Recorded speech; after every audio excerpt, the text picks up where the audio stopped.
성경 구절을 로마서 4장 3절 한번 다시 보십시다. 로마서 4장 3절.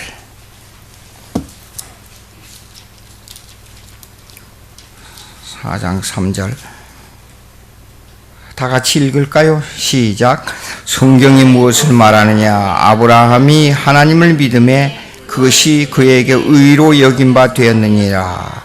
16절 다 같이 읽겠습니다. 그러므로 상속자가 되는 그것이 은혜에 속하기 위하여 믿음으로 되나니 이는 그 약속을 그 모든 후손에게 굳게 하려 함이니라. 율법에 속한 자에게 뿐만 아니라 아브라함의 믿음에 속한 자에게도 그러하니 아브라함은 우리 모든 사람의 조상이라.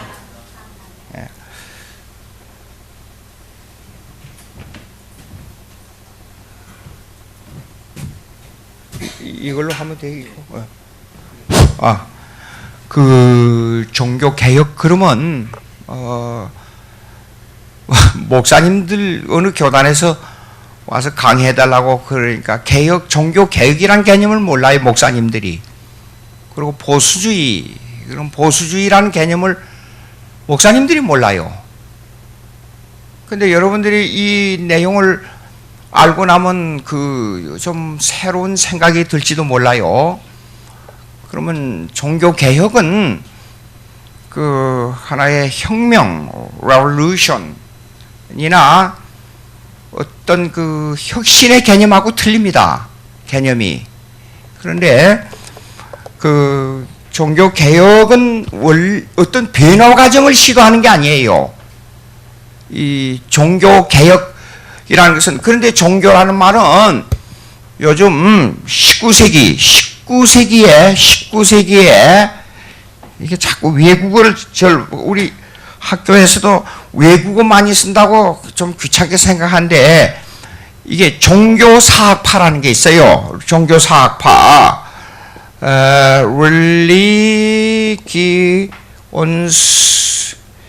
Geschichte Lische Schule.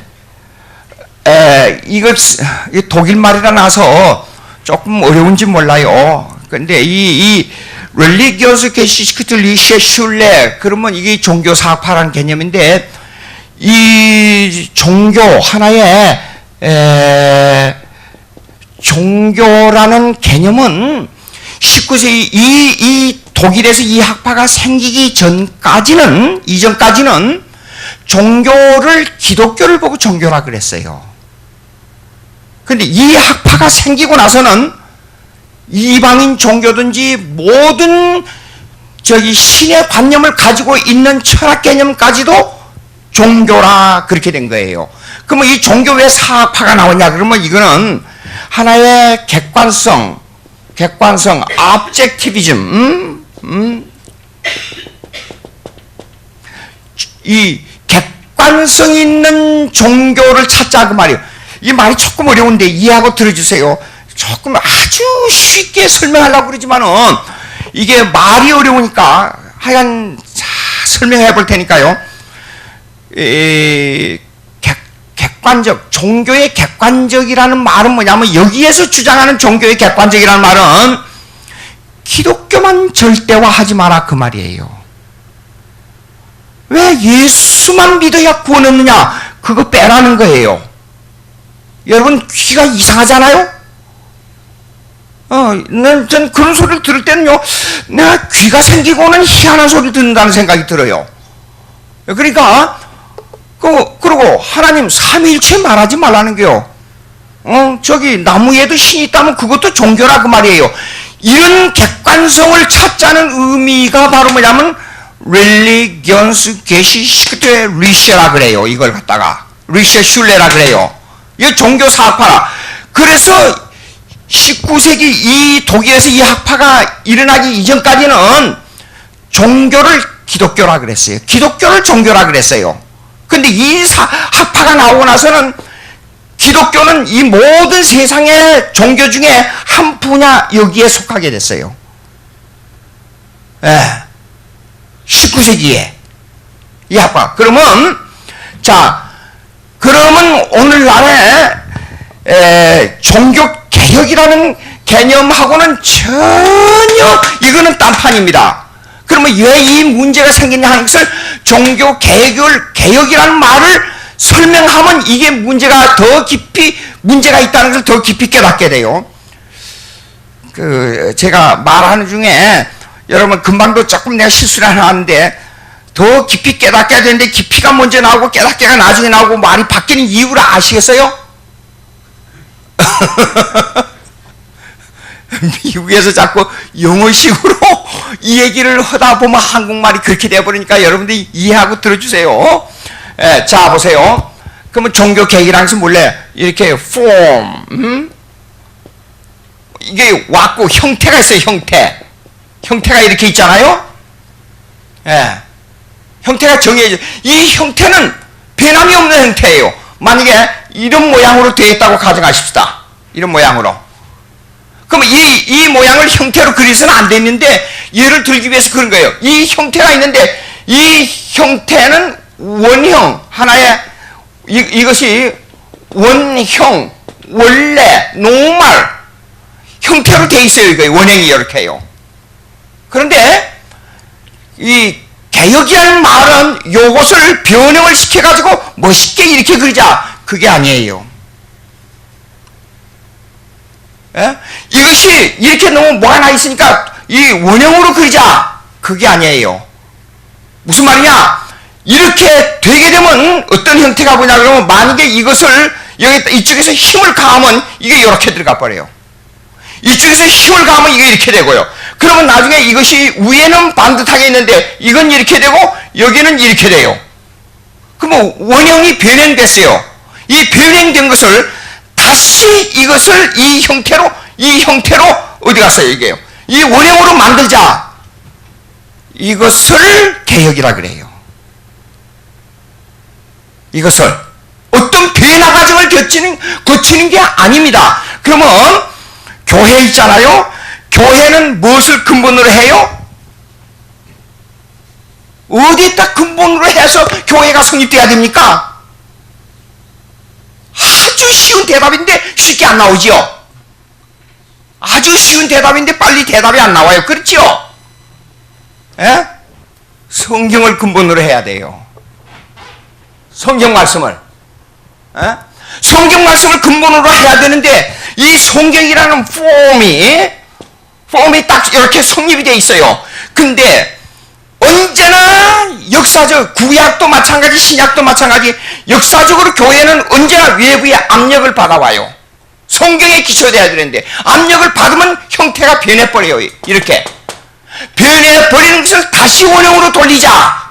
그래서 다시라는 말을 써서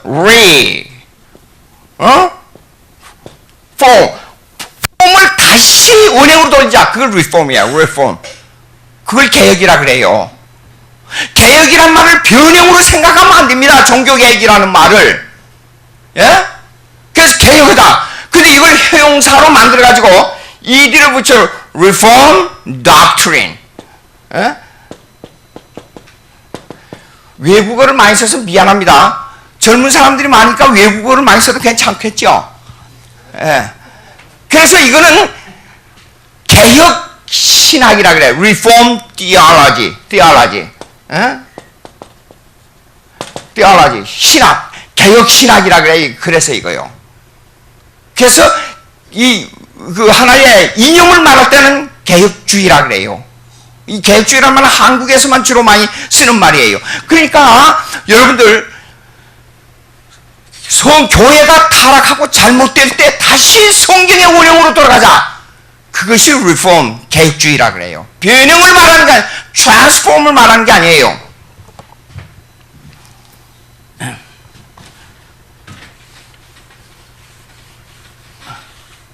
transform이나 하나의 혁명, revolution이나 어떤 이 원형을 변화시키는 그 개념이 절대 아닙니다. 다시 성경으로 돌아가자. 그러면 16세기 종교개혁이 일어났잖아요. 루터가 제대로 됐어요? 오케이. 루터가 종교개혁을 하기까지는 로만 카톨리시즘, 로마 교조주의가 있어요. 로마 교조주의. 로마 교조주의를, 그 교리를, 이 성경의 그 원형에서 변화된 교리를 갖다가 뭐냐면 하리조널리즘이라 그래요. 자, 이걸 어떻게, 이제 단어를 외국어로 안 쓰려고 그랬는데 어떻게 이 일종의 수평주의라, 수평주의.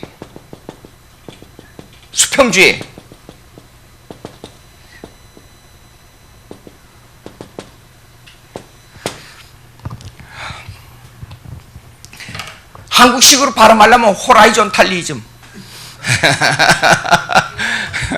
하리조널리즘이라 그래요. 그 뭐냐면 수평주의라 그래요. 그 뭐냐면 행위에다가 강조점을 뒀어요. 내가 얼마만큼 공로를 이렇게 교회를 위해서 내가 얼마만큼 공로를 쌓아가느냐에 따라서 하늘나라의 상이 결정되고 천국이 결정된다 이거예요. 아주 강교하게 종교개혁 역사를 보게 되면 칼빈하고 논쟁이 붙었을 때 아주 강교하게 이 머리가 좋고 똑똑한 변호사였던 신부가 나타나가지고 그 칼빈하고 논쟁에 붙을 때 뭐라 그러냐면 다니면서 이 속죄권을 팔기 위해서 너 아버지가 교회에 몇 번 나왔었냐? 몇 번 나왔다. 그럼 아직까지 천국을 못 올라가고 천국의 문턱에서 올라갈까 말까 하고 천국의 문을 그 계단을 잡고 지금 몸부림을 치고 있다. 그러니까 내가 빨리 속죄권을 사기 위해서 돈을 얼마를 준비해가지고 와서 돈을 탁 넣으면 그 돈이 와라 하고 그 이 함 속에 탁 떨어지는 순간 힘을 얻어가지고 너 아버지가 천국으로 싹 올랐을 것이다. 빨리 돈 가지고 오라. 그렇게 가르쳤어요. 기가 막힌 일이에요. 근데 이것이 종교개혁을 하는데 종교개혁에 세 가지 원리가 있어요. 첫째, 솔라 피데, 오직 믿음. 그 다음 두 번째가 그 priesthood, 그러니까 제사직. 그 다음에 솔라 스크립추라, 오직 성경. 이 세 가지 주제가 루터의 종교개혁의 원리였어요. 잠깐 설명하자면 이 수평주의, 행위, 공로주의에다가 강조점 둔 것을 깨버리고 믿음을 중요하니까 verticalism, 이 수직주의로 변화시켜버립니다. 이 수직주의, 믿음으로 한나라에 간다는 것을 변화시켜버린 거예요. 그걸 변화시키니까 자연이 어떻게 하죠? 신부에게 고해성사하고 신부에게 돈 바치는 거 없애버리고 내 스스로 하나님께 나갈 수 있다. 그래서 따라오는 것이 만인 제사직이에요. 스스로 하나님께 제사의 관계를 중간에서 대리자가 없어야 된다. 그래서 제사직이 따라오게 돼 있어요. 그럼 제사직, 이 모든 것을 어디다 기초해야 되냐? 성경에 기초를 둬야 된다. 이걸 강조하게 된 거예요. 그래서 이 3대 종교개혁이 일어나게 됐단 말이에요. 그러면 이 운동은 사실상 우회된 게 아니라 이것이 역사적으로 초대교회로 돌아가 보자고요. 요 운동이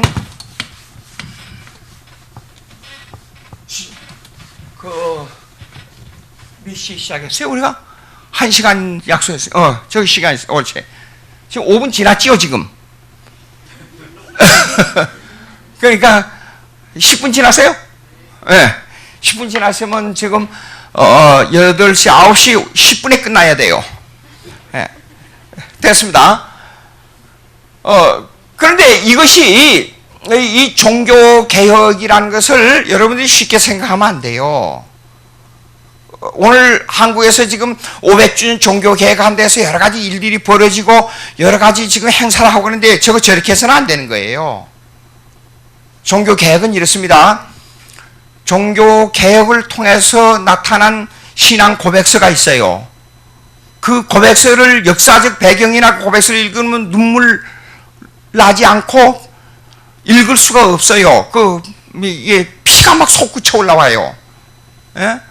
그런데 그냥 이런 행사를 하고 자꾸만 뭐 장사하려고 뭐 팔고 어쩌고 그게 아니라 이게 전부 전 교인들이 금식기도하며 회개하며 그걸 모아서 선교하고 이게 기도하면서 이 정신을 차리고 왜 저 북한에서 김정은이가 이렇게 핵을 가지고 이렇게 시험하는가 이걸 알아야 돼요. 한국 교회가 이렇게 부흥된 것은 그냥 된 것이 아니라 순교자들의 피로 이루어진 거예요. 제가 WCC 반대 운동을 하다가 어떻게 뭐 이름이 좀 나가지고 부산 그 주기철 목사님이 심우했던 3.1교회가 있어요. 거기 가서 집회를 인도해달라 해서 거기 갔어요. 가서 그 지나온 역사와 그 한상동 목사님 살아있는 순교자였죠. 그 당시에 한상동 목사님 그 대를 이어온 그걸 쫙 읽으니까 눈물이 핑 돌더라고요. 아, 이분들이 이 핏값으로 이렇게 우리 한국교회가 세워졌구나. 참 정신을 우리가 못 차리고 있는데 예요. 자, 그러면 초대교회로 돌아가 보자고요. 초대교회. 그러면 14세기 르네상스 운동이 있었잖아요. 문예부흥. 근데 문예부흥이라는 개념은 사실상 역사적으로 보면 back to the Greek, 예, 헬라 문화로 다시 돌아가자, 라는 운동이에요. 근데 왜 16세기 또 헬라 철학, 이게 또 이 얘기하려면요, 쉽게 하려니까 더 어렵네. 헬라주의는 당시 철학을 이랬습니다. 의학도 철학이고, 문학도 철학이고, 미술도 철학이고, 음악도 철학이고, 천문학도 철학이고, 모든 게 철학이었어요. 헬라 시대는.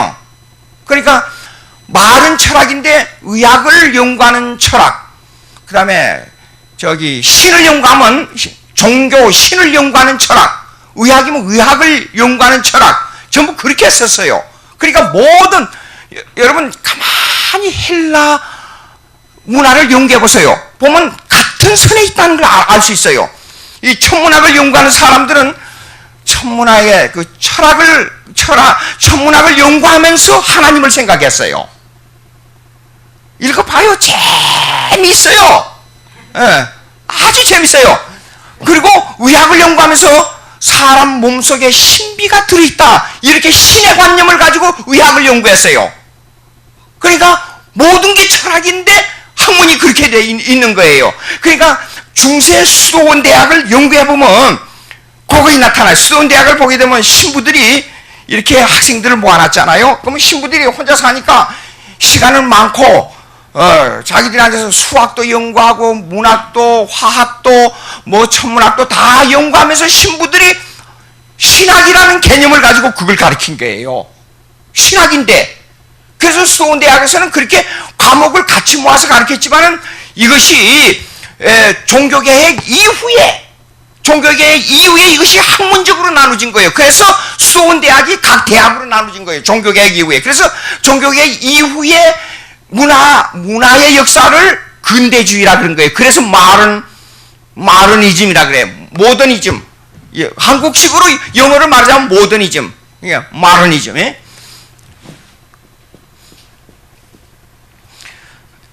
붙여서. 예, 마더니즘. 여기 왔어요. 하긴 제가 미국에서 영문학 공부할 때 영어 교수가 저 스펠을 몰라가지고 학생들에게 스펠이 뭐냐고 물어봤으니까 제가 단어 틀린 거는 괜찮은 거예요. 여기 그렇게 됐어요. 그러니까 모든 학문이, 그래서 수도원 대학이 근대주의 와서는 이제는 이렇게 학문으로 나눠진 거예요. 그런데 보자고요. 여기서 중단하고 여기 넘어갑시다. 이렇게 초대교회 시대는 일반 예수 기독교 외에 모든 학문을 헬라주의에다가 기초를 두고 헬라 철학에다가 기초를 뒀단 말이에요. 그러니까 16세기 14세기 르네상스 이 문예부흥 운동은 사실상 새로운 부흥 운동이 아니라 헬라 철학을 다시 찾자는 운동이에요. 예? 그러면 16세기 종교개혁 운동 뭐냐? 요거는 초대교회가 뭐예요? 예? 오직 예수, 그 다음에 성경을 기록한 시대, 성경을 완성한 시대였어요. 오직 예수. 그리고 그때 당시에 두 가지의 큰 문제가 대두했는데, 하나는 유대주의가 하나는 헬라주의였어요. 헬라주의가 유대주의를 배격하자는 주의예요. 그래서 종교개혁은 사실상 예수 중심, 성경 중심으로 다시 돌아가자는 운동이에요. 그러니까 이거는 르네상스 운동은 back to the Greek. 그 다음에 여기 16세기 종교개혁은 back to the Bible and Jesus Christ 운동이에요. 예수로 다시 돌아가자는 운동이에요. 그게 종교개혁이에요. 어떤 변형을 가져오는 운동이 아니에요. 그런데 종교개혁은 한국에서 아직도 보면 그걸 모르고 가만히 운동하는 겁니까? 종교개혁을 위해서 뭘 변형시켜야 된다, 뭘 새롭게 해야 된다, 이 운동하고 있어요. That's wrong. 에? 완전히 잘못된 개념이에요. 지금 성경을 다시 그리고 텔레비에서 하는 거 가만히 이렇게 보게 되면요, 어떤 때는 짜증이 나서 기독교 TV를 내 꺼버려요. 저건 종교개혁의 개념이 아닌데. 이 정도로 14세기 르네상스 운동의 백그라운드의 개념하고 이걸 백그라운드의 개념을 설명하려면 이제 학적으로 상당히 깊이 들어가니까 여기서 끝나고, 요것만 그러면 왜 16세기에 사실상 이거하고 연관이 돼 있는데, 두 운동이 연관이 돼 있는데 왜 2세기나 늦게 종교개혁이 일어나냐 하는 문제가 의문이 생기잖아요. 문화적으로는 철학적으로는 그냥 로마 캐톨릭이 참 웃기는 것이 이런 게 있어요. 수도원 대학에서 학생들을 자꾸만 가르쳤어요. 뭐냐면 철학도 가르치고 문학도 가르치고 천문학도 의학도 다 가르쳤으니까 가만히 학생들이 듣고 보니까, 머리가 똑똑한 학생들이 듣고 보니까 로마 캐톨릭이 가르친 거하고 내용이 틀리구나, 이걸 알았어요. 왜냐하면 로마 캐톨릭에서는 학생들에게 수도원 대학에서 공부를 시키면서요, 그래서 인간 문화, 인간이 생각하는 그 중세 스콜라주의, 그걸 갖다 스콜라주의라 그래요. 참 말이 어렵지만 스콜라주의,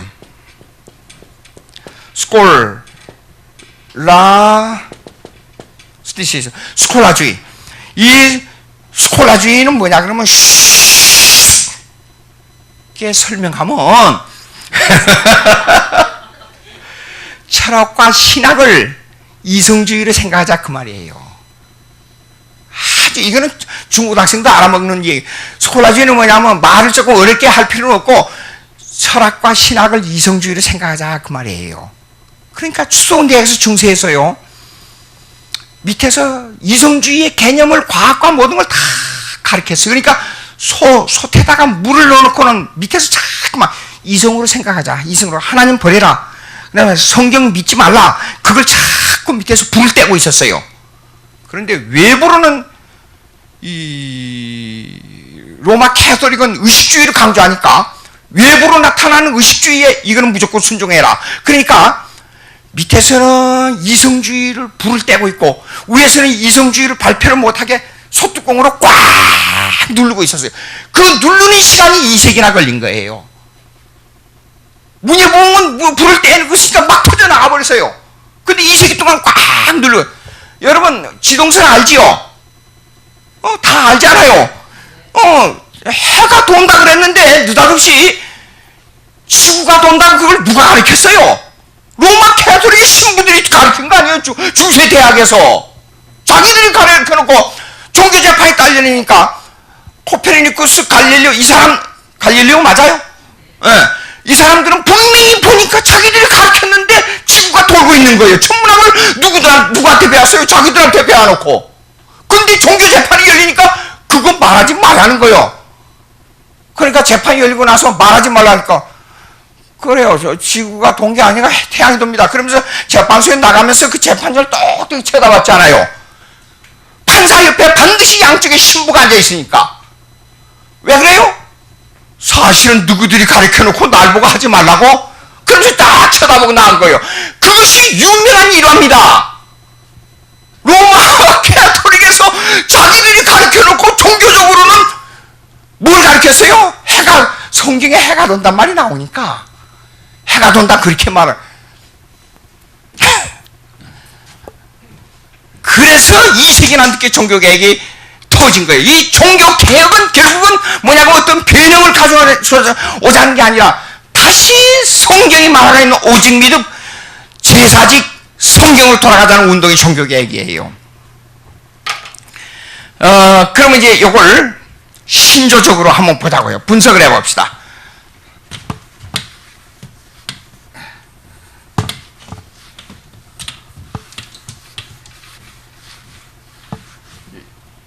요거는 역사적 배경을 잠깐 설명한 거고, 요거 초대교회 있잖아요. 역사는 이상한 게 있어요. 5단위가 있어요. 5단위. 500년 단위가 있어요. 지금 2000년이니까 500년 21세기가 됐잖아요. 그러면 첫째 500년 동안은요, 장장 400년이라는 기간 동안에 간헐적으로 로마 정부가 기독교를 엄청 핍박했어요. 그건 뭐냐 그러면 성경에서 떠나라. 그리고 헬라 철학이 들어와서, 그러니까 초대교회 세 가지, 로마 정부에서, 그 다음에 유대주의에서, 헬라주의에서, 이 세 가지의 입장에서 볼 때는 기독교가 완전히 이단화예요. 로마 정부에서는 뭐가 지금 문제냐 그러면 유대인의 왕이 태어나가지고 로마 정부를 공격하면 어떡하느냐, 이게 걱정이에요. 그러니까 예수님이 십자가에 못 박혀 죽은 그 죄파가 유대인의 왕이란 죄파로 처형당한 거예요. 그래서 라틴어에서 제가 번역해 놓은 거, 여기 아까 이게 어떻게 이 책을 개혁주의 신앙고백지, 우리 한국에, 외국에는 다 돼 있는데 우리 한국에는 이게 없어요. 그래서 제가 이 책을 만들었는데, 개혁주의 신앙고백지는 고대 신조와 종교개혁 신조를 총모음해서 다 해놓은 거예요. 이게요. 근데 이 외국에는 이것이 아주 세심해서 라틴어에서 번역된 까지 다 나와 있는데, 라틴에서 번역한 것을 여기에 가만히 잠깐요. 제가 보십시다. 여기요. 전능하신 하나님, 아버지 하나님. 근데 여기 중요한 게 뭐냐면 빌라도에게 고난받은 사를 빌라도 아래서 그걸 번역해야 됩니다. 근데 새로 번역된 것도 이 중요한 걸 빠져버렸더라고요. 빌라도 아래서 그렇게 번역해야 되는데, 그 다음에 못 박혀 죽으시고 장사되어 옥에 내려가신 지 사흘 만에 그래야 돼요. 근데 이 번역도 빠져버리고 라틴에서. 그러니까 2세기에 시작된 사도 신조가 8세기 가서 중간에 개조하고 또 첨가하고 개조하고 첨가해서 완성된 겁니다. 근데 이걸 원문대로 번역을 안 하고 학자들이 이걸 다시 재번역한다 해놓고 이 중요한 걸 또 빠져버리고 엉터리로 번역을 또 해가지고 틀려버리고 그랬어요. 그러니까 이런 것도 이게 좀 라틴어에서 제대로 좀 번역했으면 좋겠는데 영어만 가지고 자꾸 하니까 이게 틀리단 말이에요.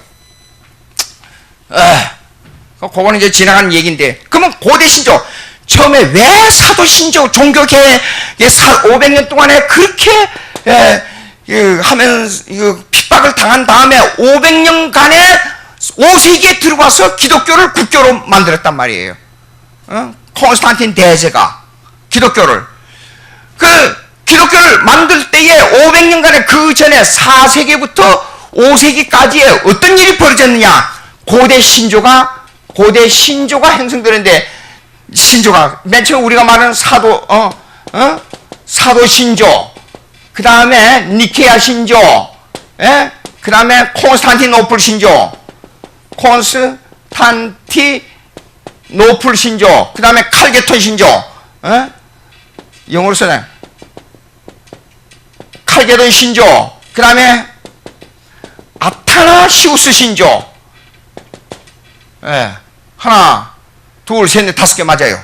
이 신조가 완성된데, 이 신조는 어떤 신조냐 그러면 예수님은 어떤 분인가, 그 다음에 하나님은 어떤 분인가. 하나님은 삼위일체 하나님이다. 요거에 딱 중점을 두고 고대 신조를 만든 거예요. 그러니까 400년이란 엄청난 기간 동안에 무수한 피를 흘린 다음에 이 신조가 형성된 거예요. 잘 생각해요. 성경은 다다, 그게 아니라 성경을 어떻게 바로 믿느냐. 아까 전 목사님이 중요한, 근데 우리 한광수 목사님이 옛날에 얼굴은 그대로인데 옛날에 공부할 때 머리는 좀 그랬는데 이 얼굴 보니까 세월이 지나니까 머리가 좀 빠졌어요, 옛날보다. 저기요, 이렇습니다. 무슨 얘기 하다가 또 이렇게. 신조 얘기요. 절 보고 사도 신조를 만들라면 좀 그 삼일체를 정확하게 말할 수 있겠어요. 저 개인이지만은. 근데 초대교회는 이슈가 뭐냐 그러면 아까 세 가지 얘기했잖아요. 유대주의에서 헬라주의에서 로마 정부에서 가장 중요한 이슈가 뭐냐면 예수가 누구냐였어요. 예수가 누구냐? 도대체 태어나가지고 전혀 보잘품 없는 사람에서 죽은 사람을 살리고 이 바다를 위로 걸어버리고 도저히 인간으로는 할 수 없는 일이. 근데 제일 중요한 게 유대주의에서 생각하는 정치적 메시아 관념하고 전혀 틀리단 말이에요. 유대주의들은 자기 나라를 다시 다윗의 왕국으로 재건설을 하는 것을 원했는데 전혀 딴판이란 말이에요. 그러니까 유대인들이 로마 정부에다가 고소를 한 거예요. 그래서 십자가에 처형했잖아요.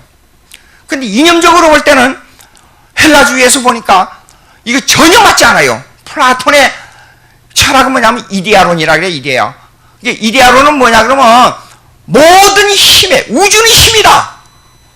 왜 해가 돌아가느냐? 저기 힘이 있다. 그 힘은 누구냐? 뭔가 이데아, 어떤 힘의 관념이 있기 때문에 해가 돈다. 이렇게 생각해서 아니 바람이 분다. 왜 바람이 불지? 공기가 움직이는 걸 생각을 못한 거예요. 그때는 과학이 발달되지 않아요. 그럼 바람 속에 힘이 있기 때문에 저 이데아라는 관념이 있어 움직인다. 나무가 자란다. 가만히 서 있는 나무가 왜 자라느냐? 밑에서 영양분을 빨아 올려야 자란다 생각을 못한 거예요. 그러니까 나무 속에 이데아라는 신의 관념이 들어있다. 이것이 플라톤의 사상이에요. 그래서 이데아론이라 그래요. 아이디얼리즘. 예? 그러니까 이게 봉신론적인 생각이에요. 팬티즘. 이런 생각이 들어있었단 말이에요. 그런데 이런 관념을 가지고 예수를 보니까 전혀 맞지 않는 거예요. 그래서 철학적으로, 이념적으로 예수 기독교를 막 공격한 거예요.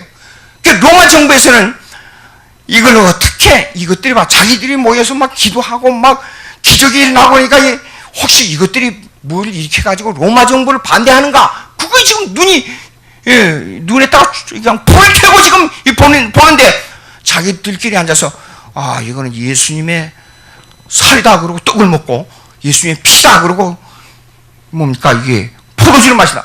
이놈들 봐라. 이게 사람의 살과 피를 먹는 이 아주 나쁜 놈들. 그래 덮어 씌워가지고 막 핍박한 그것이 400년이나 간 거예요. 400년. 기가 막힌 거예요.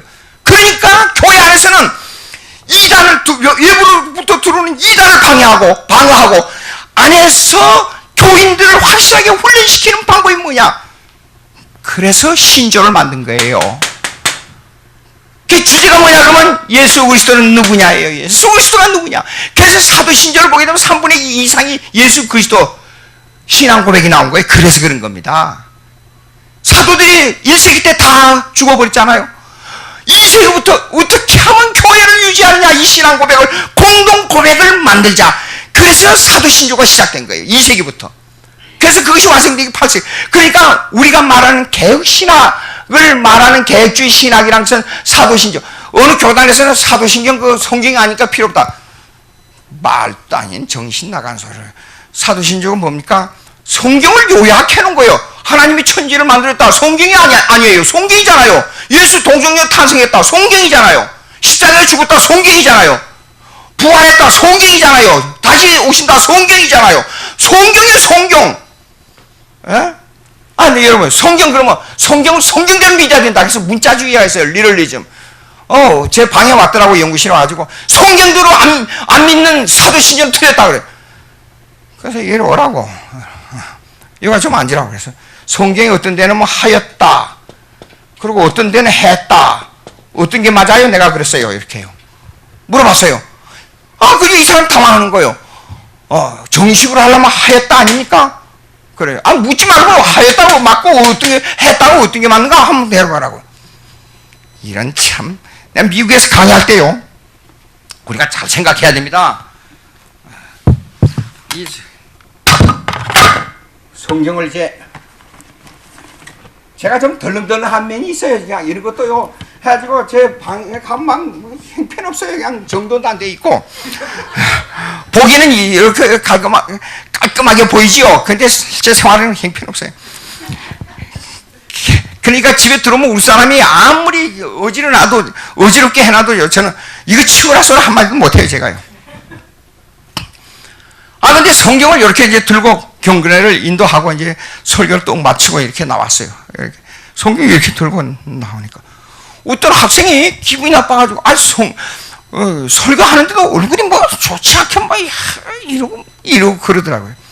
그럼 왜 그런가 난 몰랐어요. 끝나고 나니까 와서는 저를 보고 대단히 실망했습니다. 뭐 실망이냐니까 목사님 성경 하는데 오늘 보니까 성경주의가 아닙니다 그래요. 그건 뭐냐고. 그랬더니 왜 성경을 이렇게 들고 가냐고 이렇게. 이리 좀 오라고. 내가 성경대로 읽을 테니까 뜻을 한번 해석해 보라고. 예. 그래서 뭐 어디를 폈는지 지금 생각이 안 나요. 오래전 얘기니까. 나더엿 이신하원구로 의손의암보로여 들아스 의아요로 무으셨하니아 보고 다겟하시 없서에 하천. 무슨 뜻이냐고 한번 해봐요. 거꾸로 읽은 거예요. 제가 지금 한국말을. 이거 설명해보라고. 그러니까 모르는 거예요. 난 성경 문자 그대로 읽었다고. 해석하라고. 성경대로 읽었으니까 해석하라고. 정신 차려요. 정신 차려. 문자주의가 되면 안 돼. 성경의 뜻을 바로 알아라 그 말이에요. 내 말은. 그러니까 성경을 어떻게 들고 다니냐 그러니까 이렇게 들고 다녀야 돼. 아니 왜 하필이면 거기다 이봐요. 성경을 왜 그 땀내난 기다란 밑에다 끼고 다니냐고 제가. 아니 기왕이면 금상자를 만들어가지고 이런 금상자에다 담아가지고 머리에다가 이렇게 하고 다니지.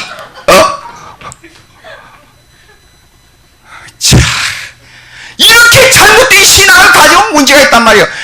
제가 빨트 우리 한광성 목사님 아까도 얘기하면서 빨트 비평한 얘기를 해요. 빨트주의가 그런 사람입니다. 성경의 문자가 내게 올 때만 하나님의 말씀이고 객관성 있는 하나님을 무시한다. 그러니까 객관주의 신앙 고백을 만들어야 돼요. 그 신앙 고백에 의해서 우리가 신학을 기준 두고 살아야 된다 그 말이에요. 사도신조. 이 사도신조를 아주 중요하게 생각합니다. 그런데 만약에 저를 보고 사도신조를 다시 보충해 쓰라 그러면 이렇게 써야 돼요. 전능하사 천지를 만드시고 그 다음에 보존하시고 다스리시고 섭리하신 하나님 싸움에 이거 몇 자 더 넣어야 돼요. 하나님 아버지의 사역은 뭡니까? 창조 사역이에요. 만물을 다스리는 사역이에요.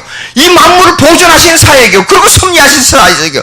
섭리가 없으면 우리 인간들이 살 수가 없어요. 하나님의 뜻에 순복할 수가 없어요. 그러니까 이걸 넣어야 돼요. 그 다음에 성령 그러면 2000년 전 객관적으로 완성하신 예수 그리스도의 구속 사역을 내게 적용하시는 성령의 삶에 그걸 몇 자 더 넣을 수 있어요. 그렇게 하면 삼일체가 딱 정확하게 지킵니다. 그런데 초대교회는 왜 기독론 중심으로 사도신조를 만들었냐? 너무나도 예수 그리스도의 구속 사역이 이슈가 됐었어요. 재밌는 것은 교회사 조세푸스의 사기를 자세히 읽어보니까 예수님께서 십자가에 죽었다가 다시 살아난 사건이요. 로마 정부의 강렬한 압제 때문에 수년 동안에 예루살렘 성 그 지역 밖으로 그 소문이 나가지를 못했어요. 그래서 성경을 읽으면서 왜 예수님이 그렇게 강렬하게 유언적으로 부탁했는가?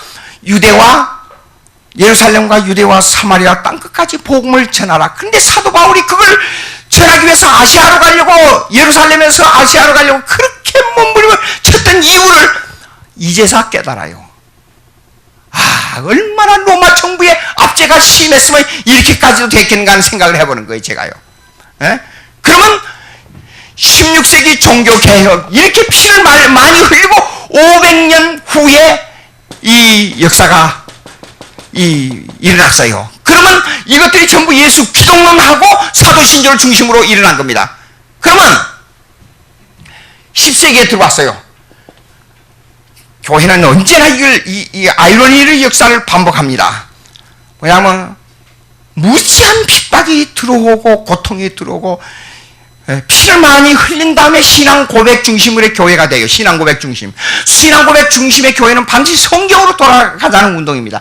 신앙 고백 중심이 된 다음에 한동안 교회가 모든 인류의 역사는 하나님이 주관하시기 때문에 교회 중심의 역사입니다. 여러분 구아파의 역사를 다시 읽어보세요. 100년 전쟁이 있었죠. 여러분 중고등학교 다닐 때 우리 여러분 다 배웠잖아요.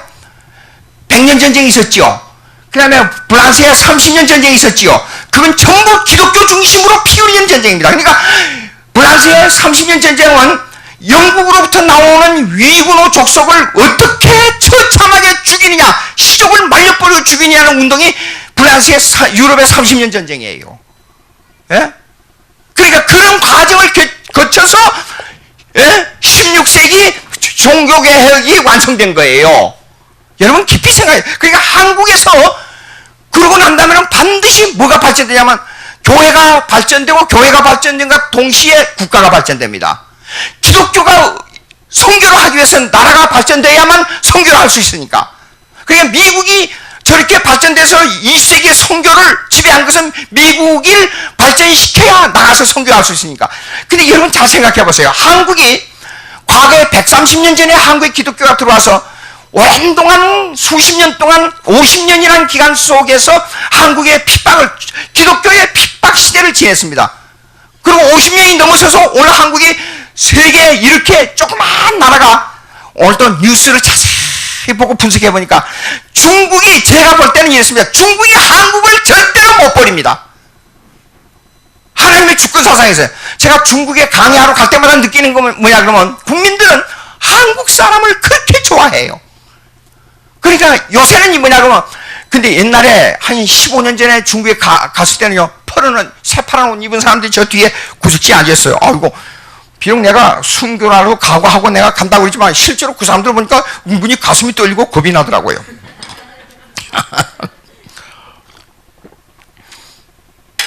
근데 지금은 없어요. 그 왜 그러냐? 삼자운동을 했잖아요. 자주자치 자비 그래 삼자운동을 해가지고 기독교 초속교회 지하교회하고 정부에서 주관하는 교회하고 합해버렸잖아요. 합해버리면 숫자가 많으니까 지하교회를 이길 줄 알았어요. 근데 반대가 되어버렸어요. 서너 사람 몇 사람만 와도 지하교회에서 훈련받은 신앙인들이 교인들을 다 지배해버린 거예요. 근데 모든 시와 모든 도와 모든 관청에 종교회장 자리를 뒀어요. 중국에서. 종교회장 자리가 있는데 그 회장 자리가 뭐냐 그러면 실제로는 기독교를 감시하는 자리예요. 그게 자꾸 목사들만 한단 말이에요. 그러니까 염려교회 가서 설교를 하는데 눈물이 팍 도는 참을 수가 없더라고요. 제일 앞에 장로님 앉아 손가락이 잘리고 발가락이 잘렸어요. 장로님 손이 왜 그랬습니까? 가서 이놈들이 그 손을 자를 때 갑자기 탁 자른 게 아니라 천천히 톱으로 슬슬 밀어 자른 거예요. 그런 공을 받은 장로님이 탁 앉아 있는데 보니까 말을 할 수가 없어요. 근데 거기가 이제 여기에 중국인 700명, 한국인 800명 그래요. 예. 처음에 갔을 때는 200명, 100명 그러더라고요. 근데 5년 만에 가니까 그렇게 붕괴해 버렸어요. 근데 그 선교를 누가 담당했냐? 한국 사람이 담당한 거예요. 그 목사님이랑 장로님 너무 불쌍해서 하는 수 없이 여기서 목사들이 강의하러 간 사람들은 뭐냐면 돈을 비행기 표 말고 돈을 몇백만을 준비하고 가야 돼요. 목사가 오면 전부 목사들이 옵니다. 거기에 있는. 근데 거기서 3일 기차를 타고 와요. 목사들이 제 강의를 들으려고, 신학 강의를 들으려고. 그러면 2, 3일 동안 강의를 해줘요. 그럼 가만히 있을 수 있어요? 목사들에게 다 얼마씩 탁 나눠가지고 전부 얼마씩 줘야 돼요. 근데 요새는 달라 소리를 안 해요. 중국이 그만큼 급성장해버렸어요. 그리고 이번에 또 우리 집에 오게도 어떤 분이 저를 보고 이러다 왜 가방이 그렇게 많습니까? 그래요. 그럴 이유가 있다가 중국 때문에 그랬다 그랬어요. 그게 왜 그러냐 그랬더니 빈소 일부러 가방 가져가면 물건 달라는 줄 아니까 안 가져가요. 그래서 빈손으로 가요. 그러면 그들이 정성을 다해가지고 땅콩이고 뭐이고 준비하고 가방에다 잔뜩 넣어주려는데 가방이 없잖아요. 제가요. 이 사람들이 교인들한테 가방 큰 거 있으면 가져오시오. 그래가지고 그 가방에다 직접 넣어줘요. 아하, 옛날하고 틀려. 옛날에는 그런 거 없었어요. 전혀. 15년 전에. 근데 요새 그렇게 발전돼. 근데 그것을 전부 한국의 목사들이 가서 씨 뿌림으로 그렇게 된대요. 한국 사람이 가면 그렇게 좋아해요. 근데 그 종교 회장들이요, 목사들하고 접하다가 복음을 받아들여요. 그래가지고 한국 목사가 왔다 그러면 그럼 됐어. 그럼 내도 그래. 쫓아낸다 그래도 극소수의 정치적 이슈가 될 때 형식적으로 쫓아내지 절대로 옛날처럼 그렇게 안 합니다. 지금 한국 국민들 정서가 중국이에요. 한국 사람이면 무조건 좋아해요. 근데 북한 사람이 오면 제일 싫어해요. 왜 그래요? 가면 돈 달라 그래요. 그 공안에 잡히게 되면 공안 책임자를 물어요. 정부에서, 중국 정부에서. 그러니까 한마디로 북한에서 온 사람들은 부담이 돼요. 겁이 나요. 근데 한국 사람들은 죽어가니까, 보세요. 한국이 기독교가 발전돼서 부흥되니까 이렇게 돼. 그러니까 역사는 기독교에서 움직이는 거예요. 그러니까 로마가 그렇게 핍박하다가 500년 지나면 콘스탄틴 대제가 기독교를 국교로 인정한 다음에 로마, 유럽이 세계에서 나라도 부강해지고 엄청 부강해진 거예요. 그리고 북방의 선교, 그레고리 1세가 북방 선교를 위해서 모든 걸 투자했어요. 전쟁하는 사람도 도와줘라. 그래 투자해가지고 영국이 가장 강한 복음을 받아냈는데 영국이 세계, 그 조그만 섬나라가 한때는 세계를 지배했어요. 중요한 역사입니다. 이거요. 이건 아주 중요한데 지금 역사를 모르면 우리 한국 사람들이 역사의식이 약해요. 역사를 모르면 안 됩니다. 그렇기 때문에 항상 중국, 북한, 남한, 미국, 일본의 역사를 꿰뚫어 봐야 돼요. 그러니까 얼마 전에 원혜영 국회의원이 민주당의 그 원내 총무까지 했잖아요. 원내 대표. 그래서 무슨 만날 일 있어 만났어요. 만나죠. 내가 쫙 얘기했어요. 장로님 예수 믿지 않습니까? 그래서 기독교 역사를 알아야 됩니다. 지금 북한하고 저렇게 될 때 거기에 중심에 하나님의 섭리가 뭐가 있는 줄 아십니까? 그럼 뭔가고 있어요, 장로. 그거는 기독교의 역사가 거기 숨어 있습니다. 그게 뭐냐? 좀 설명해달라. 한 2, 3분 동안 쫙 설명해서 절대로 중국에 제가 분명히 부탁합니다. 문 대통령한테 얘기하세요. 중국에다가 기독교인 아주 신실한 기독교를 특사로 보내서 어떤 일이 있어도 중국하고 협상을 해야 됩니다. 근데 오늘 아침에 제가 그 얘기를 해서 그랬는지 어째서 그런지 제가 기도를 매일 하는데 오늘 중국의 역사가 딱 나오죠. 중국에서 어떻게 하면 사드, 우리 한국은 사드라고 하는데 사드, 바로 한번 해보세요. 사드. TH 발음이에요. TH 발음. 사드가 아니고 사드. 아주 문제를 해결하기 위해서 중국에서는 사실 해결하기를 원할 겁니다. 두고 보세요. 내가 기도하는 중에 하나님이 그 감각을 알았습니다. 그러니까 청와대 가서 얘기하세요. 근데 오늘 아침에 보세요. 뉴스. 사드 문제를 남한하고 대립만 할 것이 아니라 어떻게 하면 해결할까를 중국에서 고심하고 있잖아요. 지금. 중요한 얘기입니다. 그러니까 뭐 종교에 있는 사람들이 목사 말을 쉽게 여기면 안 돼요. 예? 참 여러분들 별 감각이 없는 것 같아요. 조용한 거 보니까. 여보세요. 500년 동안 그렇게 하다가 신조가 생기고 난 다음에 500년 동안 엄청 로마 기독교가 세계를 지배했잖아요. 아니 세상에 로마 카톨릭 교황이 다스리는 그 군대들이 한 나라를 지배할 만큼 군대 힘이 강해버렸어요. 교회에서 그런 군대 힘을 가지면 됩니까? 안 되지요. 이것이 뭔 줄 알아요? 좋은 면도 있지만 이것이 한편으로 타락입니다. 교회는 언제나 세상 지배욕을 가지면 안 돼요. 교회는 교회로서의 하나님 말씀 중심이 돼야 돼요. 언제나. 그러니까 어쨌든지 낮아지고 지금 이럴 때일수록 우리가 낮아지고 겸손하고 나라가 북한 저렇게 있을 저런 문제가 생길 때일수록 우리는 하나님 앞에 엎드려야 돼요. 근데 세상에 재밌는 얘기 하나 할게요. 그 12세기 때 독일하고 로마 교황청하고 싸움이 벌어졌어요. 그러니까 로마 교황청은 전 세계를 지배하고 있었으니까 독일 교황끼리 독일 왕이 될 사람들끼리 서로 다퉜어요. 그냥 다투다 보니까 어느 누가 교황청에 가서 먼저 인증을 받느냐 이게 이슈가 된 거예요. 이게 의회에서 독일 두 사람 다투지 말고 내가 먼저 가서 교황에 가서 인정서를 받아오느라. 내가 가서 받아오라. 그러니까 먼저 간 사람이 왕이니까 말을 타고 밤에 그냥 계속 따라서 교황청에 이르렀어요. 그러니까 길이 옛날 지금 같으면 뭐 얼마나 쉽겠어요. 뭐 교통이 좋아가지고. 근데 말 타고 가다 보니까 이른 아침 새벽 3시에 도착했어요. 교황청 앞에. 문을 막 두드리니까 교황이 잠에서 깨가지고 누가 건방지게 함부로 이게 문을 두드리냐고 그랬어요. 그러니까 독일에서 교황의 인정을 받으러 왔다 그래요. 밖에 있으라고! 건방지게 새벽 3시에 잠자는데 와서 문을 두드린다고. 3일 동안을 눈이 펑펑 내리는데 마차 안에서 추워서 팔팔팔 떨면서 먹을 것 가져왔는데 이틀 먹고 나니까 다 떨어지네. 배가 고팠고 굶으면서 이제 이걸 기다리고 있었어요. 가만히 창문으로 교황이 내려다보고 3일 동안 떨고 있는 게 불쌍해서 들어오라고. 발에다가 키스하라고. 발에다가 그래서 교황이 인정서 해가지고 사인해서 딱 보냈어요. 그놈을 들고 말을 타고 독일로 막 돌아와서 탁 왕이 됐어요. 왕이 된 다음에 이태리 교황이냐 불란서 교황이냐 교황끼리 싸움이 붙은 거예요. 이제는요. 그럴 때 이 독일의 왕이 군대를 키워가지고 자기에게 그 고통을 줬던 교황청을 공격한 거예요. 저쪽 교황을 편입돼가지고. 그래가지고 이 교황이 말을 타고 도망가다가 그 추운 겨울에 몇 년 전에 2년 전인가 추운 겨울에 그 고통을 당했는데 이 교황도 추운 겨울에 도망가다가 길거리에서 쓰러져가지고 얼어서 객사하고 말았어요. 재밌는 얘기들이 많아요. 역사를 보면요. 교회가 교회 위치를 지키지 못하니까 그래요. 말씀에 서지 못하니까 그래요. 예?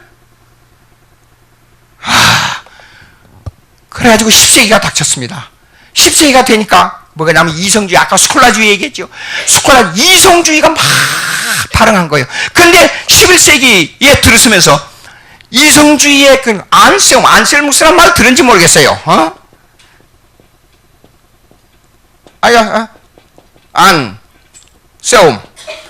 안셀무스가 스콜라주의의 기초를 놨어요. 그러니까 모든 철학과 신학을 합리주의로 이성주의로 해석하자. 물어봅시다. 어떤 신학자가 와서 이런 얘기를 하더라고요. 성경을 논리적으로, 체계적으로 이성주의로 따닥 맞아야 된다 그러더라고요. 내 신분을 말할까 말까 하다가 이걸 말해야 되냐 말이야. 아이고, 이거 한두 마디 하고 말 텐데. 성경을 강화할 때 이론적으로 따닥 맞아야 된다고. 무슨, 자꾸 그러는 거예요. 그래서 손을 들었어요. 목사님, 창세 기록을 이론적으로 설명해 보실 수 있습니까? 창세기. 하나님이 천지를 창조한다. 그걸 이론적으로 설명해 봐요. 이론적으로. 한번 해봐요. 가능해요? 안 가능해요? 불가능해요. 이걸 갖다 팩트라 그래요. 팩트. 어떤 사건은, 자 보세요. 사건의 시간과 공간과 인물과 어떤 일이 벌어지냐 여기다 초점을 두고 있어요. 자 보세요. 여러분 역사 속에서 불가사의한 일이 많이 벌어져요. 그렇죠? 아니 제가 서울대학 경영학과를 졸업하고 제 여동생이 하도 미국에 있다 그래서 제가 75년대에 미국 유학을 갔는데 75년대 가서 보니까 그때는 종교인들에게요 영주권 주고 시민권 주는 게 막 그저 그냥 인터뷰만 하면 다 줬어요.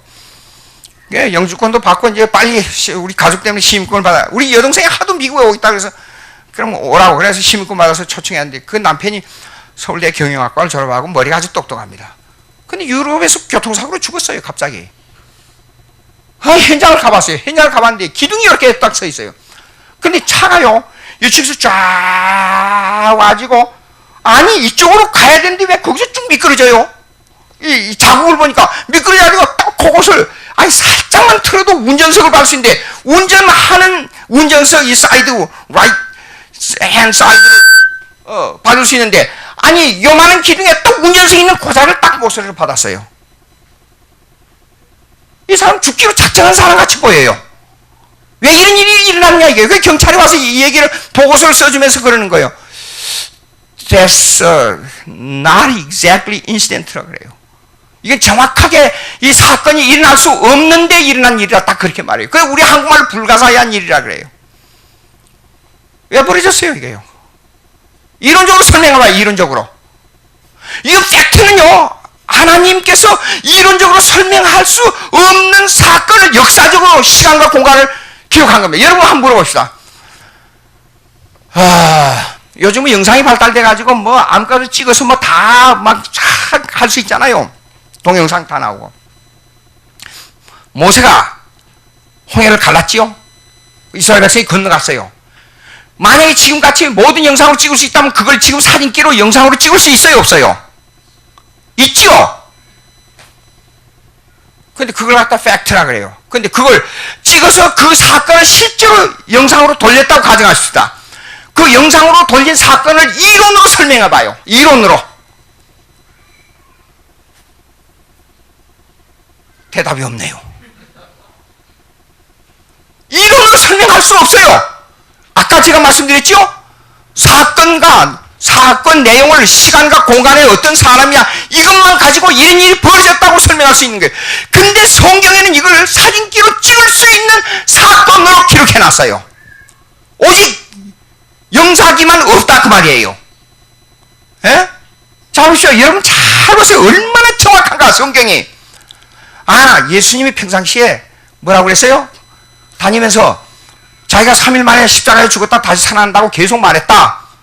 그러니까 로마 법정에 탁 들어가서 예수님이 암만 해도 제가 한 말로 하면 그 사람들이 그런 의미로 말했어요. 성경을 보니까요. 이 사람 분명히 사기꾼입니다. 자기가 죽었다가 3일 만에 다시 살아난다고 그렇게 말했기 때문에 이 봉한 무덤을 지키게 로마 병정을 좀 파송해서 꼼짝 못하게 해주시오. 로마 법정에다가 탁 신청했어요. 빌라도 법정에서 너 군대들 잘 알지 않느냐? 그러니까 너희들이 군사 배치해갖고 너희들 마음대로서 꼭 지켜라. 탁 명령한 거예요.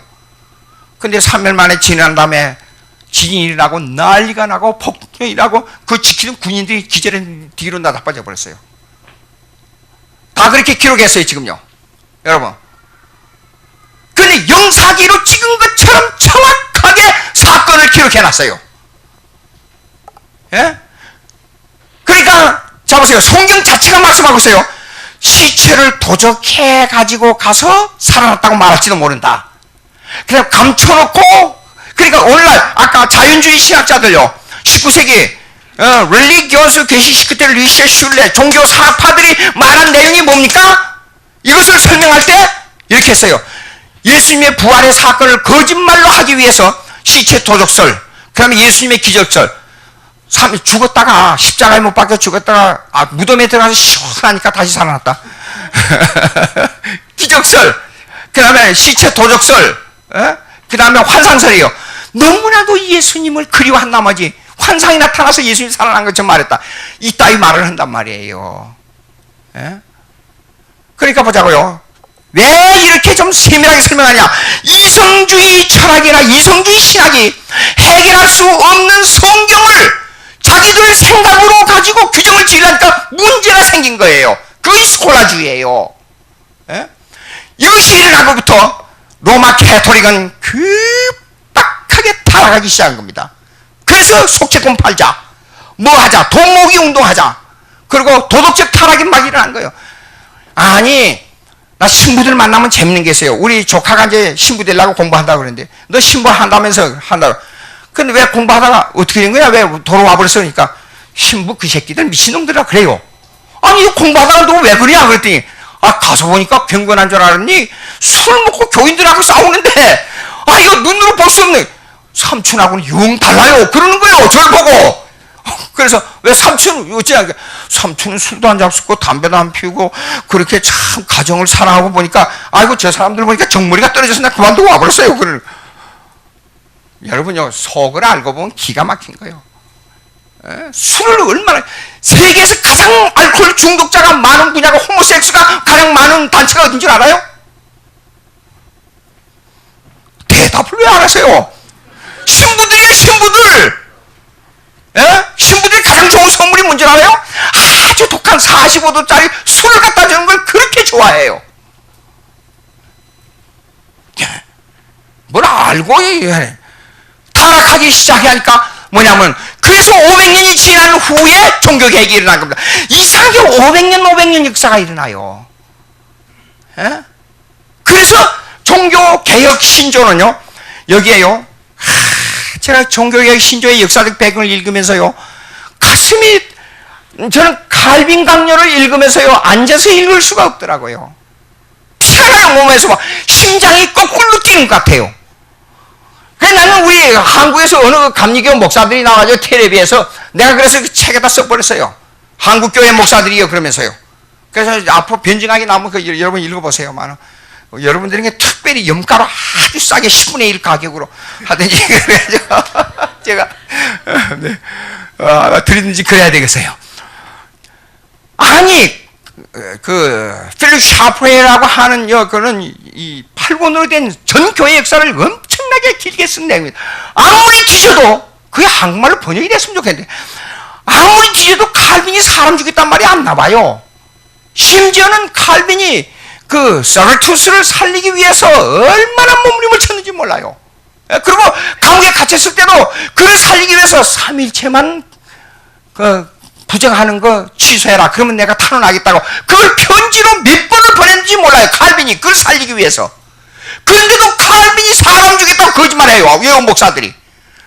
칼빈 때문에 우리가 이렇게 좋은 신앙 고백을 가지고 신앙생활할 수 있는 근원을 마련한 사람인데, 여러분 이걸 아셔야 돼요. 루터보다도 칼빈을 더 죽이려고 한 로마 캐토릭의 심정을 아십니까? 루터는요, 외식하고 뭐 성찬하고 하는 문제는 종교개혁에 손을 못 댔어요. 시간상은 또 그렇거니와. 그래서 그거는 성경에서 명하지 않는 이상 그거는 해도 괜찮다는 방향으로 나갔어요, 루터는. 그러니까 자기들이 돈벌이 할 수 있는 길은 열어준 거예요, 로마 캐토릭에다가. 근데 칼빈은 이것까지 계속 공격했잖아요. 그러니까 하는 수 없이 감옥에 갔다 나온 다음에 그 문장을 잘못 써요. 로마 카톨릭을 공격한 다음에 감옥에 들어갔잖아요. 감옥에 갔다 나온 다음에 도망을 간 거예요. 이태리로 도망가려고 하다가 스위스에서 딱 걸려든 거예요. 파리를 잡아가지고 너 나하고 종교개혁 역사 안 하면 하나님 저주를 면치 못할 것이다. 그러니까 놀래가지고 거기서 종교개혁을 한 거예요. 근데 세상에 스위스에서 또 쫓아낸 거예요. 그 방랑생활이. 아니, 제가 놀란 것은요, 저는 여기 와서 이렇게 미국에서 살다가 여기 와서 살면서도 그렇게 책 쓰기가 힘든데, 그렇게 방랑생활을 하고 쫓겨다니는 망명생활을 하면서 칼빈 강요를 어떻게 썼는가 저는 이해가 안 돼요. 칼빈이요. 그러니까 칼빈을 죽이려고 전 유럽에다가 명령을 떨어뜨린 거예요. 칼빈이 살아있는 날 자기 돈벌이가 다 죽어지니까, 로마 캐토릭. 칼빈 죽이기 작전이 나왔는데 안 되니까 프랑스에 있는 칼빈 친구들 30명을 불로 태워 죽었잖아요. 이거 아세요? 예? 기가 막힌 일이에요, 기가 막힌. 그런데 그 수제자가 누구냐면 존 낙스, 영국에. 존 낙스가, 그래가지고 존 낙스가 나가서 종교개혁을 하는데, 에피스코팔 뭐예요? 에피스코팔. 성공회하고 합작을 해서, 메리 여왕하고 합작을 해서 이 기독교를, 핍박을 할 때 존 낙스가 일어나서 화형을 당하면서도 저주를 받을 영국의 로마 캐토릭과 합작한 성공회를 공격했잖아요. 거기서 견디지 못하고 순교자들 도망온 사람들이 어디에요? 프랑스로 도망온 사람. 이 사람들 위군노족석이라고 해요. 그래서 닥치는 대로 위군노족석은 칼로 찔러 죽이는, 거리에 재판 없어요. 재판 없어. 그리고 무조건 닥치는 대로 찔러 죽이는 운동이 30년 전쟁입니다, 그게. 예? 이렇게 해서 종교개혁의 신앙 고백이 나온 거예요. 16세기에. 예? 이 우리가 역사를 알아야 돼요. 그래서 그렇게 엄청난 사건이 벌어졌는데도 불구하고 굽힘없이. 근데 칼빈은요, 여러분, 칼빈은 칼이니까 무조건 막 하고 더 타협점이 없는 사람 같이 보이죠. 근데 글을 읽어보고 제가 칼빈은 참 감정이 예리하고 여자 같은 사람이란 걸 알았어요.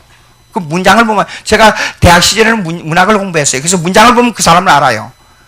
그래서 자세히 읽어보니까, 그런데 사기를, 라토리의 교리사를 잘 읽어보니까 칼빈이요, 자기 친구에게, 자기 스승인 파렐에게 편지를 보냈는데 죽은 아내에 대한 그리움을 그렇게 애절하게 편지를 보냈어요. 결혼 생활도 10년도 못 살았어요. 그리고 아내가 죽었어요. 그래서 평생 독신으로 살았어요. 근데 그 아내를 향하여 그리운 아내, 그래서 다시 하도 그러니까 옆에서 재욱 다시 결혼하라 그랬으니까 안 한다고. 그왜 그러니까 내 아내가 그리워서 혹시라도 내 아내를 내 관념 속에서 잊어버릴까 봐서 나는 재혼할 수 없다. 그럼 어떻게 해? 하늘나라에 가면 내 아내를 만날 텐데 그때 너무 기쁨으로 만날 수 있기 때문에 다른 아내를 볼 수가 없다. 그렇게 말했어요. 이렇게 인간적인 인간미가 넘치고 정이 넘치는 사람이에요. 칼빈을 보고 누가 우리 장로교의 교리적 원시자가 칼빈 아니에요? 그 날 보고 누가 그러더라고. 칼빈에게 취한 사람이라고. 그거 좋다. 난 칼빈에게 취한 사람이야. 그래서 종교개혁이 맨 처음에 요거 하고 끝나십시다. 제네바 교리서. 제네바 교리서는 칼빈이 만든 거예요. 여러분, 웨스트민스터 신앙 고백이 문답석으로 나왔잖아요. 칼빈이 얼마나 위대한가. 모든 교리서를 문답석으로 만드는 칼빈이 역사 속에서 처음으로 그렇게 만든 거예요. 그런데 그 문답서가 17세기까지 이어지고 20세기까지 이어져서 오늘날 모든 기독교의 교리서가 문답식으로 나와 있어요. 그걸 개발한 사람이에요. 천재입니다. 예? 제네바 교리서. 그 다음에 하이델버그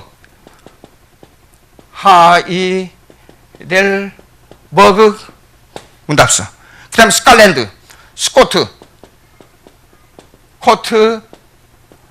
랜드 신앙 고백. 그 다음에 벨직 신앙 고백. 그 다음에 블란스 신앙 고백. 블란스 신앙 고백이 여기로 들어가야 돼요. 왜냐 그러면 칼빈 제네바 교리서 만든 다음에 블란스 문제가 생겼으니까요. 블란스 신앙 고백. 근데 여기 중요한 게 벨직 신앙 고백에서는요, 얼마나 사람을 많이 죽였는지. 이 신앙 고백을 지키는 사람은 무조건 화형에 처했어요. 어린애까지 묶어가지고 부모들 함께 묶어서 화형에 처했어요. 그런데 그 지역에서 한 지역에서 몇 명의 순교자가 나오죠? 한 10명? 100명? 1000명? 10,000명? 10만 명 이상의 순교자가 나왔어요. 이렇게 해서 만들어진 신앙 고백입니다.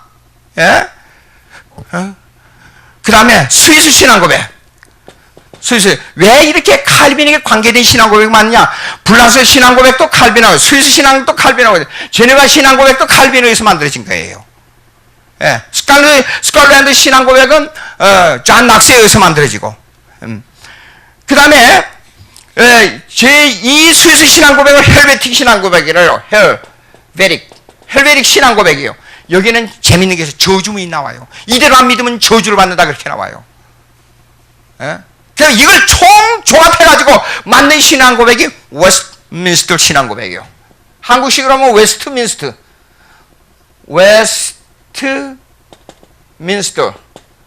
컨페션 신앙 고백이에요. 여기에는요 중요했습니다. 예배 모범도 나와요. 그 다음에 일반 청도 나와요.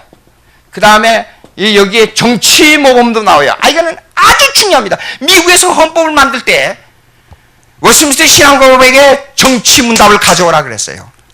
스위스 헌법을 만들 때 여기에 정치 문답을 참고했어요. 19세기 들어와서. 근데 세계에서 두 나라가 하나님을 신앙 고백하는 헌법 전문이에요. 우리는 홍익인간의 전법자, 홍익인간 마귀 섬기는 그 전문이 무슨 전문이 홍익인간하고 있어요. 하나님을 신앙 고백하는 헌법 전문이 나온 것이 두 나라인데 스위스하고 미국이에요. 미국은 청교도들이 있는데, 청교도들은 뭐냐면, 웨스트민스터 신앙 고백은 청교도들하고 절대적인 관계가 있어요. 청교도 운동이 일어날 때에 웨스트민스터 신앙 고백이 만들어진 거예요. 이 사람들을 위해서요. 근데 청교도들의 3대 원칙이 뭔지 알아요? 절대 정직입니다. 그 다음에 절대 준법 정신입니다. 그냥 절대 자기 맡은 직분에 충성입니다. 여기 가서 보니까 제가 어느 총에서 일하는데 아무 말 없이 열심히 일했으니까 김양준 목사처럼만 일하면 우리 교단이 엄청나게 어떻게 되겠다 그러더라고요. 나는 그냥 내 맡은 거 일한 것 뿐이라고요. 그냥 제가 미국에서 공부할 때 앤더슨이라고 옆에 방에 있었어요. 근데 오늘 갔다가 우리 교회 갔다가 끝나고 월요일 날 오니까 뭐 편지가 하나 조그만 쪽지가 써 있어요. 그러니까 내가 미안하다. 내가 여기 주위에 뭔 종이를 쓰기 위해서 종이를 한 2장 구해야 되는데 어찌 못해서 내가 사람이 없는데 그 학교는 학교 생기고 80년이 넘은데도 불구하고 이 기숙사 방이든지 자기 방에 키를 달라면 주겠다. 근데 한 학생도 지금까지 키를 달라는 사람이 없다. 문 열어놓고 돌아다니다 보면 문 열어놓은 그대로 다 있어요. 와보니까 그래 그 써있길래 뭐냐고 읽어보니까 내가 없어서 종이를 2장 갖다가 썼는데 성경대로 말하자면 사배라 갚으라 그랬기 때문에 종이 8장을 지금 갖다 놓으니까 대단히 미안하다. 그러고 써 있어요. 그렇게 정리해. 어느 총회에서 제가 사회를 보면서 그랬어요. 그 회계보고 하세요. 그러니까 회계보고 안 하면 좋겠습니다. 누가 그러더라고. 왜 그래요? 그랬더니 지난번에 회계가 우리가 분열이 있어가지고 회계보고 보니까 돈이 얼마가 없는데 이걸 창피하게 보고하면 안 되겠습니다. 창피고 뭐예요? 정직하게 있는 대로 보고하세요. 사회자의 명입니다. 제가 보고하세요. 안 한대요. 그러면 그 하나님 앞에 거짓말 하는 거 아닙니까? 그러면 그거 보고 안 했다고 하늘나라에 가서 상 받습니까? 제가 그랬어요. 왜 거짓말해요? 왜 거짓말? 에? 그러니까 지금도 저기 남부지방에 가게 되면요, 미국의 남부지방에 가게 되면요, 어느 가다가 어떤 일이 있어도 절대 거짓말 안 합니다. 제가 1993년에 이게 짐 누아이서니까 그거는 그 독일 계통의 사람이에요. 근데 영국 스칼랜드의 그러니까 언약파의 영향을 받은 신앙을 배운 사람이에요. 누아이서 그러면요, 그 하이라는 말은 대부분 독일 사람들이고, 근데 이름이 달라요. 스미스 그러면 영국 계통이에요. 예, 독일 사람인데 이 사람이 왜 영국의 신앙을 받았냐? 그 여기 통역 학사님 없다고 설교학 강의하러 온다고 그래서 저를 보고 꼭 따라가자는 거예요. 그래서 나 통역하러 따라왔어요. 근데 여권을 보더니 나 한국 안 간다 그래요. 왜 그러세요? 그러니까 아니 나 세미나하러 가는데 왜 여기다 비지팅 방문하고 썼느냐? 거짓말하니까 안 간대요.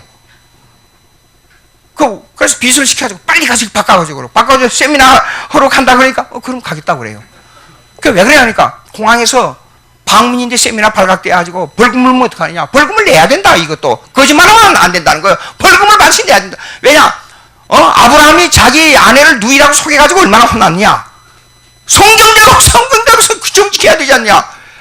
근데 한국에 와서 내가 처음에는 몇 년 동안 고생했는데 전화했다 누가 내일 12시쯤 만나십시다 그러더라고요. 그래서 12시에 나갔어요. 아무리 기다리도 와야지요. 전화를 돌아와서 그때는 이 휴대폰이 그렇지 않아서 전화를 해서 하니까 언제 했습니까? 12시쯤 만난다는 가정을 얘기한 거지. 여보세요. 그러면 그 거짓말입니다. 거짓말. 왜 말을 해놓고 약속을 안 지킵니까? 에? 지금 정부에 보세요. 정부에 아파트, 불법 이주, 어주, 그 다음에 돈 어쩌는 거 정부의 고관들은 전부 90% 이상 다 걸려요. 안 됩니다, 이거요.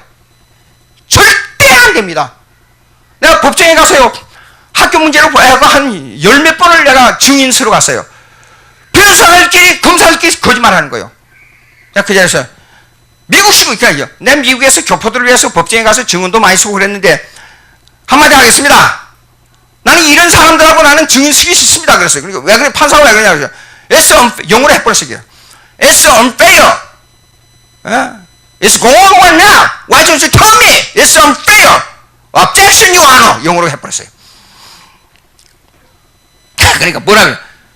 내 의의를 제기합니다. 이거는 공정하지 않습니다. 이거는 기소 사건하고 관계없는데 왜 엉뚱한 걸 묻습니까? 이거는 변호사나 검사들이 하는 일이 아닙니다. 그러니까 그때서 판사가 뭐냐 그러면 기소 사건에 관계된 것만 하세요. 그때서 얘기하는 거예요.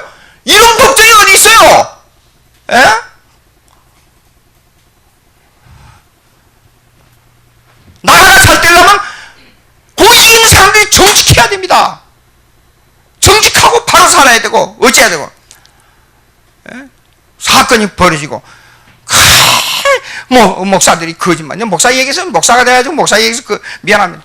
막 종교들 거짓말하고 아니 총회 하는데도 공개적으로 내놓고 그걸 거짓말 창피하다고 보고를 안 하는 그런 거짓말 하면 되겠어요?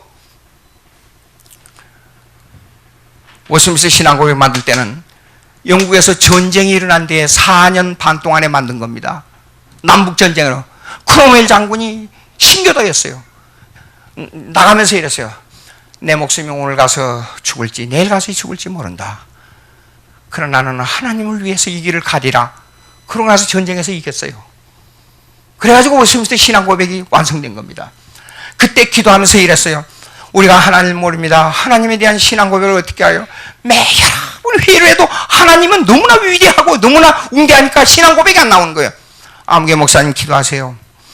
하나님 아버지 공의로우시고 자비로우시고 은혜로우시고 정의로우시고 모든 것을 다스리시고 섭리하신 하나님 아버지, 하나님 아버지를 고백하려니까 우리가 너무 지식이 부족하고 은혜가 부족해서 고백할 수가 없습니다. 지혜를 주시옵소서. 그러고 기도했어요. 그러니까 사회자가 그 기도의 내용을 적어봅시다. 그래서 오스미스 신앙 고백에 하나님 어떤 분이시요 읽어보세요. 또 그대로 나와 있어요. 그렇게 피를 짜면서 만들어진 신앙 고백입니다. 종교개혁에, 여러분, 제가 살아보니까 제 나이가 한 50대로 보입니까? 제가 70이 넘었어요. 그런데 살아보니까 이래요. 갈수록 말씀대로 살아야겠다. 여러분 이 땅에 살면서 100년을 산다고 가정하십시다. 100년 동안에 돈 잔뜩 벌어가지고 어떡하겠어요? 예? 이건희 아버지 이병철 씨가 빈손으로 왔다가 빈손으로 가니 내 무덤에 묻을 때에 내 손을 관 밖으로 내놓고 묻으라 그랬어요. 소용없습니다. 그러나 일하지 말고 패시미스트, 이 염세주의로 사란 말입니다. 열심히 일해야 됩니다. 돈 잔뜩 벌어야 됩니다. 왜 그래요? 교회를 부흥시켜서 전도하기 위해 열심히 해가지고 나눠줘야 돼요.